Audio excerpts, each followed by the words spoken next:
ما به همه فرزند بچه های دلیر شجاع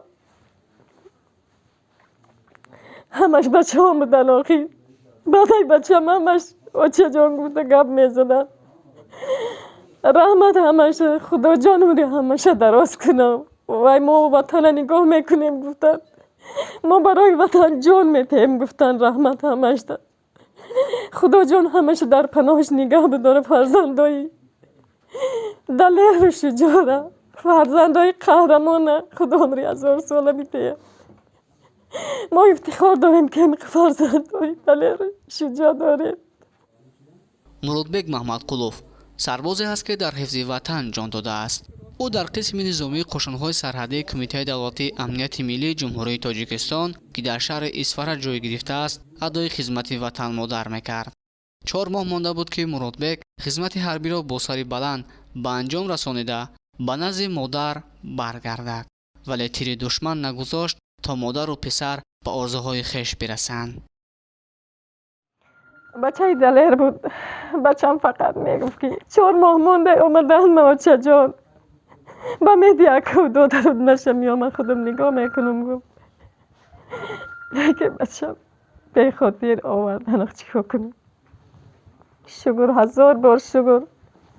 با گفته مادرش روزیگل محمدقلووا باری آخر به او زنگ زده چنین گفته است: اوچه جان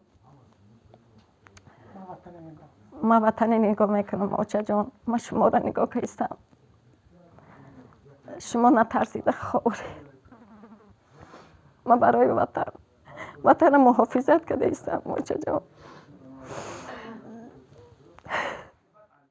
با کنج صندلی بنشسته شبها مادری پیرم تو شاید جامعه دامادی میدوزی بسد نیت که روز توی دیده بر قد من بشکنی ارمان ببینی تا برنگی نو به حسن نو جوانیت. مادر برای توی دامادی بچه سربازش بازاری میکرد. آماده میشد تا برابر آمدن مورودبک او را خانه‌دار کرده ارمان شکند. متاسفانه 14 ایون سال 2022 بر اثر مناقشه های مرزی میان تاجیکستان و قرقیزستان مورودبک تیر خورده سر بلندانه جان میدهد. قهرمانی های دلیرانه فرزندان شهید شده وطن هیچگاه فراموش نمیشوند. با سپارش رئیس ولایت ختلان قربان حکیمزاده روز 21 سپتامبر سال روان معاون رئیس ولایت ختلان اکرم سلیمانزاده به مادر مورودبک وطن دوست 10,000 سومانه کمک رسانیده شد. رئیس ناحیه دوسری نشانزاده دوران به مادر مورودبک 8 سوتیق زمین نزد حولگی جدا کرده وعده داد که خانه آنها را به پورگی ساخته می‌دهد. و محترم جناب عالی برای رئیسای ولایت و رئیسای ناحیه همش 1000 رحمت.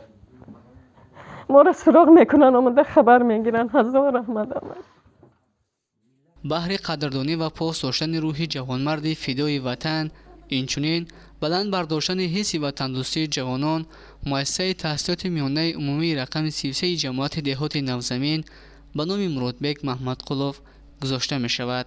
روزیگل محمدقلووا مادر مورودبک میگوید اگرچه امروز جگرم پاره پاره گشته است اما میفخرم از آن که پسر من دلیرانه تا آخرین نفس مرز وطن را ترک نکرد و حمایه نمود. من افتخار دارم برای فرزندم که وطن محافظت کرد. در کار شود برای فرزندمون ما میریم در وطن جان ما سپر نداشته وطن نگاه میکنیم.